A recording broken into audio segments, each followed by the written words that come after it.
All right, welcome to Mushy 2.0 Club. I'm here with the fine fellas from Lolev out of Pittsburgh. Here with Scott and Ted, brothers. Yep. They're actually from our neck of the woods, Philadelphia, Kennett Square. Both little geographic points that have special places in our hearts here at Tired Hands. Tell us about what you guys are up to. Tell us about Lolev. Yeah. So we kind of started making beer when we were out this way, and the backstory for Lolev is we were making beer in my basement, and my mother had this kind of thing that she pushed on us, where she's like, you shouldn't call it a basement because you're making beer. You kind of keep this area all nice. You have a bar down here. So she tells us to call it the lower level. So we were living in East Kent. I was living in East Kensington. He'd come over, brew some beers with me, and we ended up taking this lower level project and we condensed it into Lolev, and that's where the name came from. That's awesome. I mean, to really push on that, like, it wasn't only just that basement. It eventually moved to Kennett Square, where I lived for a bit. Then it moved to Derek's basement in Pittsburgh. Then it moved to Ted's basement again. So like, we had all these different lower levels that we were kind of like smushing into one, and eventually, the lower level became Lolev. Yeah, it has more of a ring to it than subterraneous, For sure. And strangely enough, the very first company that I wanted to start when I was in elementary school was a sports, trading card company I was going to call Lower Level. Nice. I have a logo and everything. But that's very cool. And you've been around for around 3 years? You just celebrated 3 years? Yeah, 3-year anniversary. Very cool. Congratulations.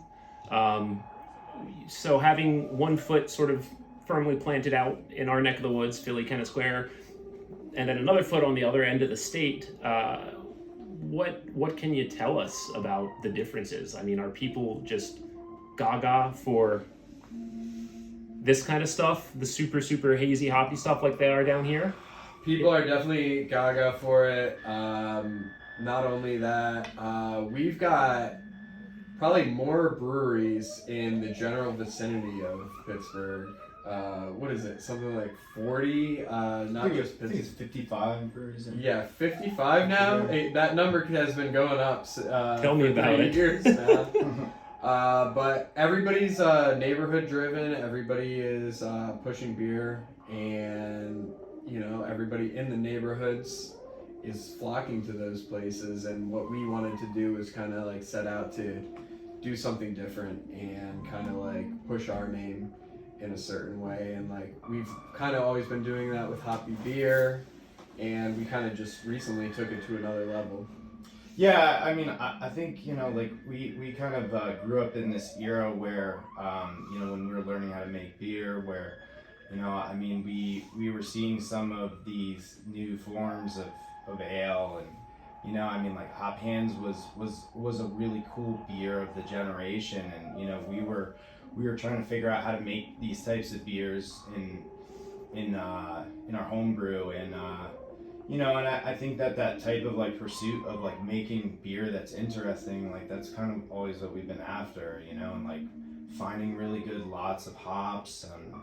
We've done a lot of stuff with New Zealand, which seems to really be something that everyone's kind of getting into now and starting to figure out. There's really good hops grown out there, and it's kind of interesting to take some of the best qualities of the hops and kind of stuff it into a beer. Sure. I mean, you had mentioned sort of, creating something new and exciting. Yeah. Sort of, now we're talking about cramming hops into beer. Would you mind just talking about your approach specifically to these hyper hoppy dense beers? For sure. I mean, really, I just kind of want to take it back for a second. 3 years ago, we were talking about what goes into our flagship IPA Lupula, which is like Moteri, Motueka, or Waka, and we had a neighbor that's like, yeah, I don't make a lot of New Zealand beers because they don't really rate well on Untapped. I'm like, oh well, this seems to be working for us, right? Right. But everybody's like, yeah, that's not a format that really works well. But I mean, everybody does it now. Obviously, we do it well. But obviously, we do it now. But you're trying to cram hops into something, but you're also, you're trying to get that aroma out of all these hops, right? But with that aroma, you're getting a lot of vegetal matter. So you're trying to balance flavor, you're trying to balance aroma, and like that's where like some of these new products really, kind of come into form. That's why we're using hop keefs, because we want to get that aroma out of these beers, but we also don't want it to just be a big vegetable. Sure.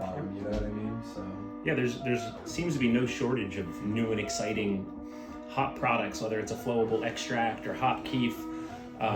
We've really transcended the cryo era. That to me was sort of like the start of this new realm of experimentation when it comes to intensity of hop profile. Because there's no shortage of them, do you have any favorites in your portfolio? Any specific products? Any specific varietals of those products? I would say, like, as far as like Incognito goes, I think that like Citra is the clear winner over there out of like maybe 5. Sub-Zero hop keef, which we use in this beer.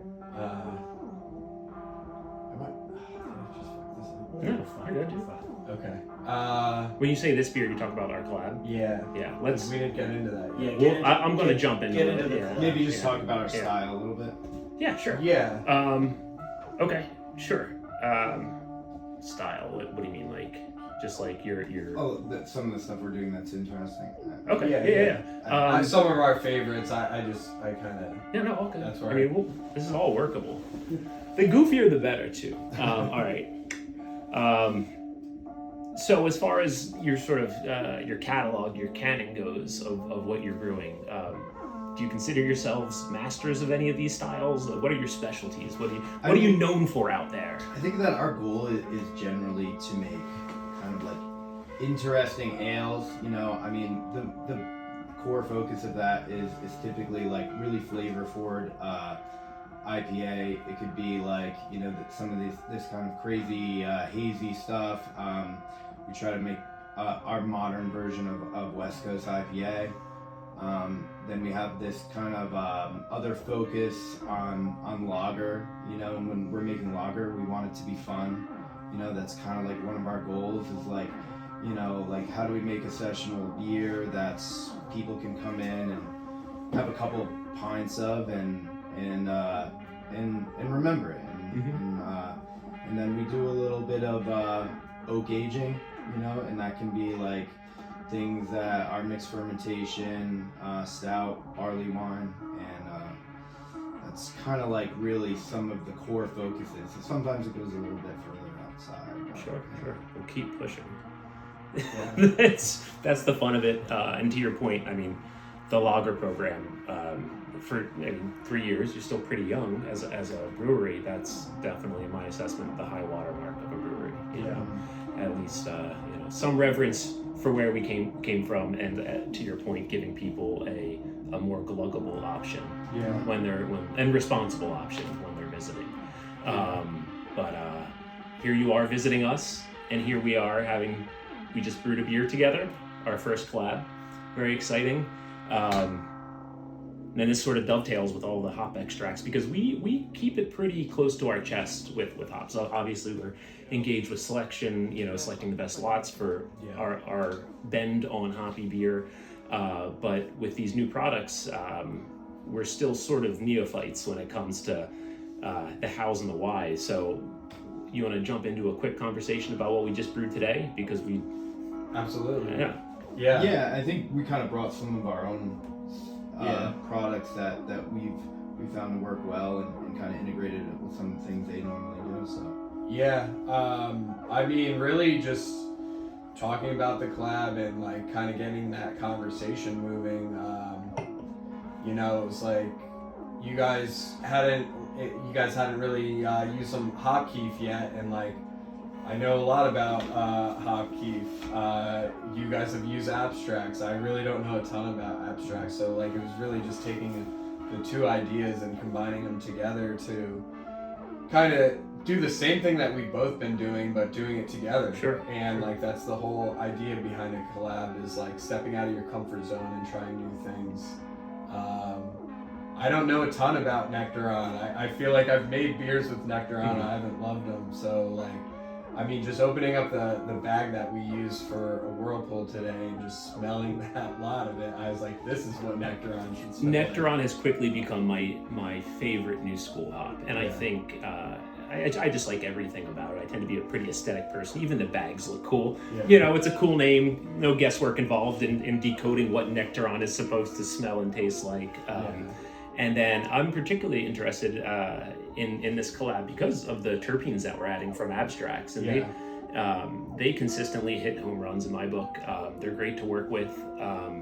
They're an open book in terms of process, the hows and the whys, but we're going to be dosing this beer with Nectaron terpenes, which is going to just blast it out of the stratosphere. And that's what's interesting for me is I don't know a lot about abstracts. You know a lot about abstracts. Like your team has a good idea, a good understanding on dosing. So, you know, using some of that in there and just in touch with like the hop keef that we talked about. Like Maui Nelson is my go-to because it's all about aroma and it's all about boosting that tropical characteristic that you're already getting from your Nectaron, and you know we're going to be getting like some of those lime notes from the Ruwaka. All of that in combination is just going to amplify all of this. Dude, I had no idea that Maui Nelson was a thing. I mean, it sounds like something you'd smuggle across the border in a duffel bag, you know? Right. But it's Nelson Salvin. It's just you know, freestyle's doing their thing right now with the for sure hop keefs, and that's one of my favorites. I feel like everything I put it in, it really just amplifies everything from tropical aroma to just tasting all together. It just amplifies the whole experience, and that's what we're always trying to do with beer. Yeah, I'm looking forward to this beer being sort of a little nudge in the next chapter of what's happening with hoppy beer in Ardmore. So thank you both for making the trek. And for bringing us some of your beers. This is very good. It's not milk. But yeah, that's pretty good, man. Yeah.